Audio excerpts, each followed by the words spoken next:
papai era um cara que gostava de cultivar. Ele cultivou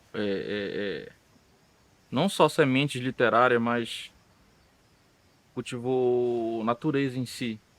Ele e a Dara reservaram um espaço na casa e ele começou a a construir esse jardim, né? Cláudio Cardoso, ele nasceu no dia 14 de junho de 1962 no bairro do Marco. E logo ainda bem criança ele foi morar no bairro da Pedreira e onde ele se criou. Ele é o segundo filho de um total de 4. O papai foi um cara que desde muito novo sempre foi um cara muito ativo, desde adolescente, desde criança, e se interessava por arte desde muito novo, né? Ele gostava muito de quadrinho, ele lia muito quadrinho, né? A nossa iniciação de leitura foi em cima de histórias em quadrinhos que ele trazia pra gente, né? Acho que o interesse dele pela arte começou por aí, né? Nessa fase de criança para adolescente. Logo ele começou a desenhar, se interessou por desenhos e desenhava na parede de casa, qual acabava trazendo alguns problemas com meu avô. Ainda não entendiam, né? Essa pegada dele pela arte, pela cultura. Aprendeu a tocar violão, se interessou por música. E depois, no meio da adolescência, ele foi morar em Coraci, onde ele viveu mais intensamente essa fase de jovem e onde ele caiu de cabeça mesmo no meio cultural, né? Da música, ainda da música até então, né? Conheceu minha mãe, eles se casaram em Coraci, moraram em Coraci, nasceu meu irmão, depois veio eu. E com as dificuldades de muitos pais que moravam na periferia, num determinado momento ele teve que ir para Guiana Francesa atrás de trabalho, buscar melhoria para gente e tal. E ele foi, e legal, foi a primeira vez, trabalhou um ano lá, voltou, ficou alguns meses, foi pela segunda vez. Conseguiu fazer um pezinho de meia, que foi o momento que eu nasci. Quando ele voltou eu já tinha quase um ano de idade. E começou a vida dele profissional mesmo dentro da arte em Belém nesse período. Nessa época meu pai trabalhava com produção de serigrafia, com material serigráfico, com estampa de camisa, pintava a fachada de estabelecimentos comerciais, ele abria letra, né, como a gente chama. Foi um momento assim muito punk dessa questão financeira, né. Ele era um cara que não tinha medo de trabalho. Sempre estava disposto, não tinha dia, não tinha hora. E nesse momento ele como trabalhava fazendo estampa de camisa, pintando faixas e tal. Então, de certa forma, a arte estava atrelada com isso, porque ele lidava com pincéis, lidava com tinta, lidava com desenho. E os anos se passou e a gente, logo criança, começou a trabalhar junto com ele. Começamos também a ter interesse pelas artes, né, através do incentivo dele, da minha mãe. Eu comecei a trabalhar com meu pai com 9 anos de idade. Meu irmão tinha 12. Quando eu estava com 13 anos, meu pai sofreu um acidente. Ele já morava só, morava um pouco distante da gente. Ele sofreu um acidente de moto que ele teve que ficar acamado quase 3 anos.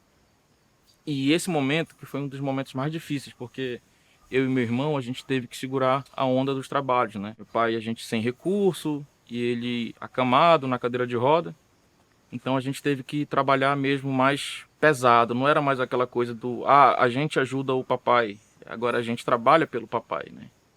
Então nós tivemos que manter a casa que nós morávamos com a nossa mãe, mantê-lo, ajudá-lo a se manter. E foi nesse momento que ele começou a escrever algumas coisas, né? Assim, foi o momento que a gente começou a ver o papai escrevendo algumas coisas, né? Até então ele fazia algumas coisas para ele e só, né? E a gente foi fortalecendo essa parceria profissional, né? A gente sempre foi muito colega. A gente era muito mais colega do que pai e filhos, né? A gente conversava como colega, falava as coisas de amigos, a gente brigava que nem amigos e brigava muito, né? E depois se abraçava, depois chorava, depois um dizia pro outro que amavam, que a gente se amava. E fomos tocando a vida. Assim a gente foi tocando a vida junto, trabalhando, né? Passou mais um tempo, acho que uns 5 anos depois, meu pai veio sofrer um segundo acidente de moto. Aí as coisas foram bem mais complicadas na questão saúde, né? Eu conheci o Cláudio, né, em 2005 pela banda UOL, na internet. E a gente ficou assim um mês se falando, de madrugada, né? Que eu trabalhava à noite também. E quando eu chegava, a gente se ficava, né? E quando foi dia 12 de junho, nós nos encontramos lá na Praça Batista Campos. Né? Eu olhei para ele e disse, não tem nada a ver comigo esse cara, né? Mas aí, quando na conversa, ele me conquistou, né? Eu acho que foi assim, não foi um amor à primeira vista, né? Eu acho que foi no segundo dia. E quando eu conheci o Cláudio, ele tinha tido um acidente, ele já estava bastante, já andava com a bengala, e ele tinha uma comorbidade que era a diabetes, né? E quando eu conheci ele era só essa que ele tinha, né? Quando foi um tempo depois, ele teve acidente de moto de novo com ele. Aí lá vai para o hospital, né? Aquela coisa, passando quase um mês, mais de mês no hospital. A gente viveu esse filme pela segunda vez, né? Que foi ele estar acamado, ele não poder andar. Mas ele era muito danado, né? Ele dizia que doença para ele não tinha jeito. Mesmo com as limitações que ele tinha, ele era muito mais disposto, muitas vezes até, do que quem não tinha limitação, né? Então nós íamos de barco, de van, de carro, andando de diversas formas, dependendo do lugar que precisa do acesso, que tem a dificuldade de acesso. O Cláudio nunca colocou dificuldade em relação a isso, né? Mesmo sendo cadeirante, mesmo tendo dificuldade, ele nunca colocou essa dificuldade. Foi quando ele entrou de cabeça na literatura. Quando ele começou a escrever, começou a participar de alguns saraus que acontecia na cidade. Aí foi que ele teve a ideia de fazer o livro dele em casa. Ele conversou comigo e falou, pô, a gente tem um mínimo de conhecimento em arte visual, em produção, em impressão. Vamos fazer um livro em casa, vamos fazer meu livrinho em casa. E fomos. Ele pegou um livro, nós destruímos um livro para ver como é que ele era colado, como é que era feito o encaixe, como é que as páginas entravam na capa e tal. Fizemos a tiragem do primeiro livro dele, que foi um livro de poesia chamado Simbiose, no ano de 2006. Fizemos 30 exemplares. Ele vendeu, acho que por R$ 20 e a gente gastou 30 em cada livro.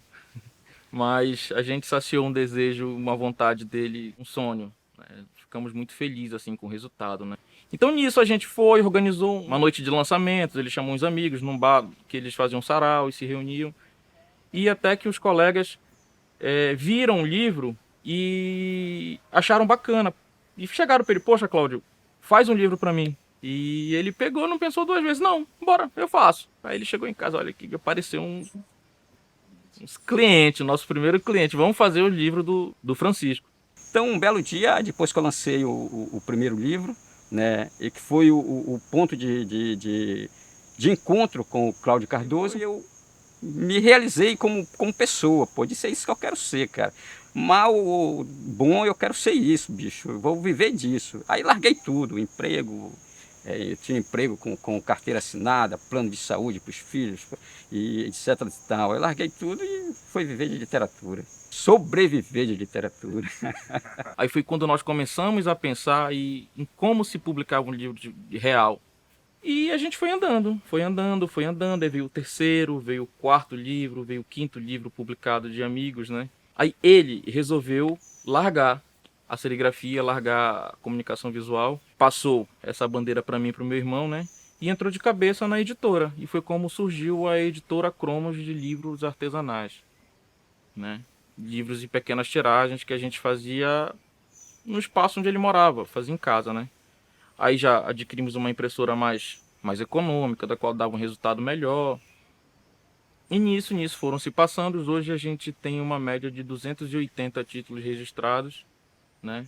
Foi um sonho dele que ele conseguiu botar para o mundo, né? O meu pai ele se envolvia no processo todo. Ele acompanhava desde a escrita dos amigos até a noite de lançamento. Pois quando foi em 2019, ele fez a amputação da perna, do pé dele, né? E ficou uma dificuldade para a gente poder caminhar juntos, né? Mas também não foi empecilho para ele. A nossa caminhada foi muito boa. A gente viajou muito, né?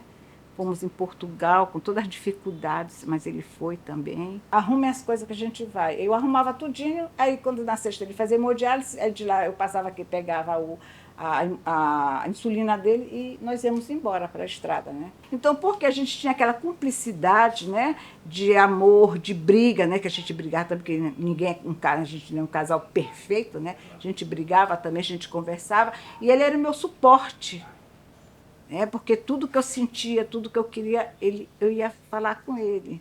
Cláudio, ele era esse sonhador como se fosse o homem do possível.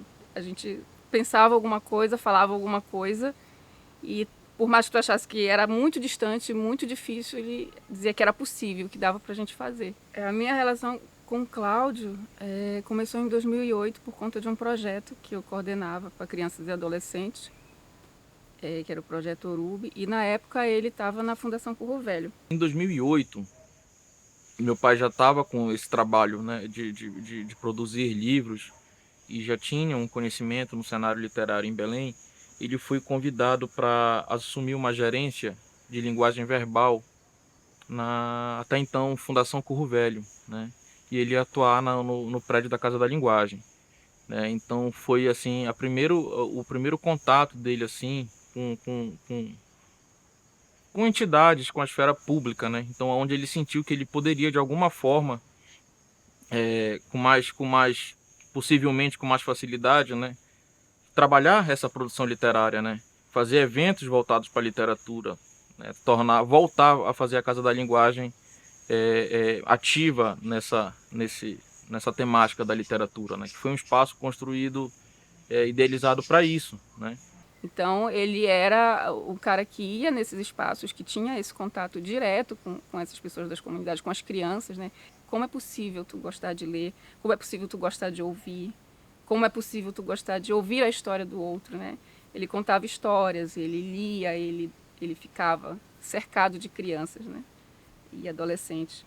Então, tanto na Barca das Letras quanto no Troca de Saberes, ele fez isso com um grupo de jovens, de crianças assim muito variado, muito diverso, né? E sempre foi da mesma forma, sempre foi com o mesmo carinho. E engraçado porque eu não era nem leitora, para começar. Eu não fui uma pessoa que cresceu com estímulo à leitura, né? Então eu não tinha essa prática. E ele acaba despertando essas coisas assim muito naturalmente, né? Eu lembro quando eu peguei o primeiro livro infantil do Cláudio, foi uma das coisas assim, que me estimulou muito a ler, foi o livro infantil dele. E aí, nesse processo, a gente começou a construir um outro trabalho, que era o Zona Cultural. Era um espaço que nós criamos para realizar uma atividade cultural uma vez no mês. E nós levávamos artistas, poetas, escritores. E ele era o meu braço direito nesse processo, porque ele me ajudava muito. Era impressionante como ele conseguia tornar real e prático o que às vezes na cabeça da gente é fantasioso.